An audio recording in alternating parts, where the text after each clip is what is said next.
The city says mandatory maintenance work will begin on the 60-year-old Gardiner Expressway on Monday. We are going to be doing some pre-construction work, which will require a lane to be closed in the eastbound direction. Just a few weeks after that, the real work begins, with the city focusing on a stretch of the Gardiner between Dufferin Street and Strawn Avenue. And in mid-April, we'll begin the construction in earnest, and we'll be reducing a lane, one lane in each direction, with intermittent additional closure. The work is extensive, and because much of that portion of the Gardiner is elevated, it's also complicated, which is why it's going to take until 2027 to complete. It involves the replacement of the road, which is, it's a bridge deck, and that includes both the beams that carry the road as well as the concrete bridge deck.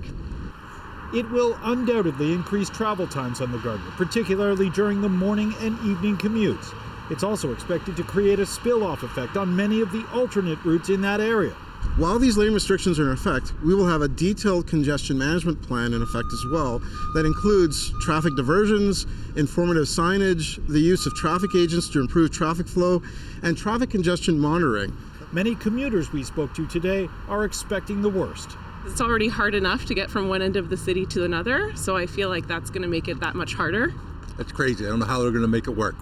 I'm not sure about the planning, and I heard it's 2027 it's going to be finished. Yeah. And then that's not an optimistic timetable for somebody that has to commute in this area every day. I think this is going to be the last car I have in Toronto. It's getting ridiculous. Although most also agree it's better to be safe than sorry. I would rather have extremely slow traffic than have it collapse on someone. The city says they have also taken into consideration the excess traffic expected in 2026 when Toronto will host FIFA World Cup games at BMO Field. From May to the end of July 2026, construction in this work will pause and all lanes will reopen to accommodate an anticipated increase in terms of traffic during this period. The city says this work will cost approximately $300 million, but at this point, it's not clear who will foot the bill.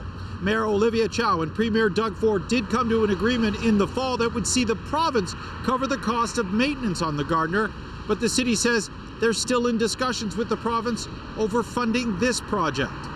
Greg Ross, CBC News, Toronto.